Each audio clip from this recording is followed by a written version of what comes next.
owó ọ̀làtà ikú tí ń ṣe baálẹ̀ ọ̀rọ̀. Àbíkẹ́ o, orí ẹ̀jẹ̀ ò gbó bí olùgbò ti ń gbó o, kí o pẹ́ bí pẹ́pẹ́ ti ń pẹ́. Màmá rẹ ló ní wá pé ọbí ológun ẹrú. Abiyamọ rere ló ní wá pé ọbí ọlọ́gbọ́n ìwọ̀fà. Ló ní wá pé ọbọ̀ tí ń tọ́ balade. Olórí nìyẹn ò ní dìrù. Àbíkẹ́ màmá rẹ ló rán mi sí ọ.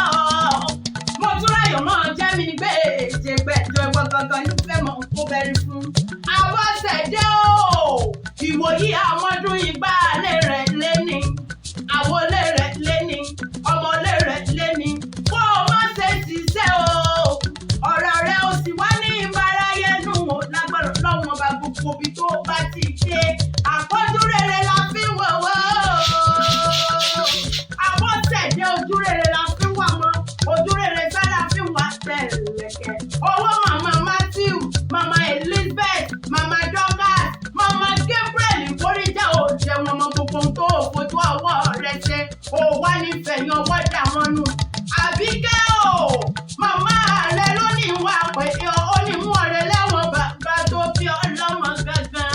Àwọn àbúrò rẹ̀ wọ́n ní kí ọ dáadáa. Wọ́n ní kí n mú ọ̀rẹ́ lẹ́wọ̀n bàbá tó bí ọlọ́mọ Ìsàgá olókùn sátìlẹ̀ o. Ilé ọmọ ẹ̀lúkú mẹ́jẹ́mẹ́jẹ́, ọmọ ẹ̀lúkú mẹ́jẹ́mẹ́jẹ́. Ọmọ akéde kókèrò obìnrin tí ń bẹ lójú ọ̀nà ni wọ́n ń kó kí ilé àwọn bàbá tó bí ọlọ́mọ. Ilé ọmọ lọ́wọ́ joyè méjì pọ̀. Ọmọ ìjà gbagba Sàmúsá ni wọ́n ń kó kí ilé àwọn bàbá tó bí ọlọ́mọ. Ọmọ màmú máa fọ̀hún ni wọ́n ń kó kí ilé àwọn bàbá tó bí ọlọ́mọ. Ilé o, ọmọ lọ́wọ́ Ṣẹ̀ǹbáyé, ọmọ lọ́wọ́ sílẹ̀ sálẹ̀ òòsà òkè. Jẹ́ńlá bí onílé yìí ni wọ́n fi ń pé kékeré Ìjẹ̀bú owó, àgbà Ìjẹ̀bú owó, dúdú Ìjẹ̀bú owó, pupa Ìjẹ̀bú owó ni wọ́n ń so nínú ilé àwọn bàbá rẹ̀ gangan.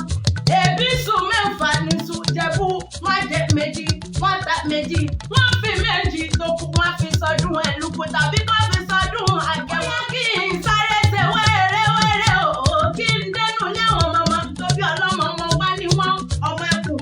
Ìjẹ̀ṣà kan ìrídì sáná ilé lẹ́rú ọwọ́ bàbá wọn ti mú náà rò òkú. Ọmọ agúnyán pupa fàlejò pupa. Ilé ọmọ agúnyán funfun fàlejò funfun. Ìjẹ̀ṣà dúdú rẹ̀ gbọ́ pupa lákúrò. Ọmọ olóbì kan wọ́wọ́ tìrì wọ́. Ọmọ olóbì kan wọ́wọ́ tìrì wọ́. Èyí tó bá fẹ́ ni àwọ̀ sọ̀lẹ̀ ẹni. Èyí tí ó bá fẹ́ ni àwọ̀ súnú gbó. Ẹranko búburú ọ̀rọ̀ mú jáde. Abọ́sẹ̀dé mo tún ráyọ̀ Àbíkẹ́. Ayadenuga, aya òjò bùkún ní Ìjẹ̀bú Òde. Aya rere lóde ọkọ, aya rere tó ń gbọ́ tọkọ. Ìjẹ̀bú Òde sani lẹ́wọ̀n kọ rẹ̀ lẹ́ ọmọ àjàgbàlúra òjò bùkún máa ń gbọ́. Bí mo ti ń pèrè wọn bàbá tó bí ọlọ́mọ lẹ́ ọmọ akáṣọ sílẹ̀ kẹrù ó bọ́ lọ́sẹ̀ ni wọ́n ń kó kí lẹ́wọ̀n bàbá ẹ̀yìn. Ọmọ olówó òsìlẹ̀, ọmọ olówó òsìlẹ̀ ìsàlẹ̀ ni wọ́n ń kó kí lẹ́wọ̀n bàbá tó bí ọlọ́mọ. Ọmọ akẹ́ni gbọ́ kẹrù obìnrin tí ń bẹ lójú ọ̀nà. Onígbọ̀kan ìdè ọmọ onígbọ̀kan àjòjò gbọ́dọ̀ wọ̀.